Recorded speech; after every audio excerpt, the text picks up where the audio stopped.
दुनिया में सिनेमा और फिल्म की तारीख का कामयाब तरीन शो कौन सा है? इसे अब तक दुनिया की कितनी फीसद आबादी ने देखा और पसंद किया, और इसके साथ साथ इस कामयाब तरीन शो की स्टोरी क्या है, ये तमाम तफसीलात बताएंगे हम आपको आज की अपनी इस वीडियो में। हाल ही में नेटफ्लिक्स पर नशर किए जाने वाले स्क्विड गेम के सीजन 1 को पूरी दुनिया में बहुत पसंद किया गया। स्क्विड गेम के नाजरीन की तादाद 1 अरब से कई ज्यादा है। नाजरीन दूसरे सीजन के लिए भी बेताब हैं। तो आज की इस वीडियो में हम आपको ये भी बताएंगे कि स्क्विड गेम का सीजन 2 कब आने वाला है। लेकिन उससे पहले आपको बताते चलें कि नेटफ्लिक्स पर जनूबी कोरिया की सीरीज स्क्विड गेम दुनिया का कामयाब तरीन शो बन गया। इसके नाजरीन की तादाद 111 मिलियन से तजावुज कर गई। स्क्विड गेम को नेटफ्लिक्स की आलमी सारिफीन की निस्फ तादाद ने देखा। पहले सीजन को दुनिया में सिनेमा और फिल्म की तारीख का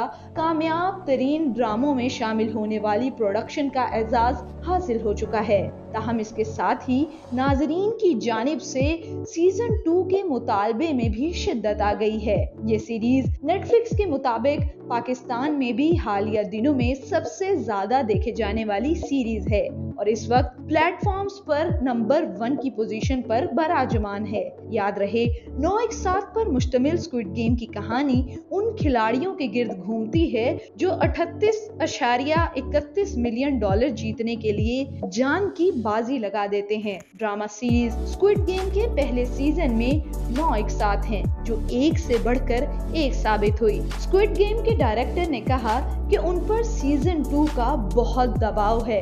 एक इंटरव्यू में उनका कहना था कि मेरे पास अभी भी फ्रंटमैन और उसके पुलिस वाले भाई के रिश्ते के हवाले से कहानी मौजूद है। लोग इस बात पर भी तजस्सुस का शिकार हैं कि सीजन का मरकजी किरदार सोंगियोन अब कहां जाएगा, जबकि वो अपनी फ्लाइट मिस कर चुका है। फ्रंटमैन इस सीजन का वो किरदार है जो स्क्विड गेम करवा रहा है और उसका भाई एक पुलिस वाला है जो उस ग्रोह को पकड़ने की कोशिश कर रहा है। सीरीज का मरकजी किरदार पहले सीजन के आखिर में अमेरिका की फ्लाइट छोड़कर वापस स्क्विड गेम में हिस्सा लेने का सोचता है और वहीं उसकी नवी और आखिरी किस्त का इख्तिताम हो जाता है। डायरेक्टर का कहना है कि उन पर बहुत ज्यादा दबाव है और इसीलिए उन्होंने फैसला किया है कि उन्हें दूसरा सीजन करना पड़ेगा।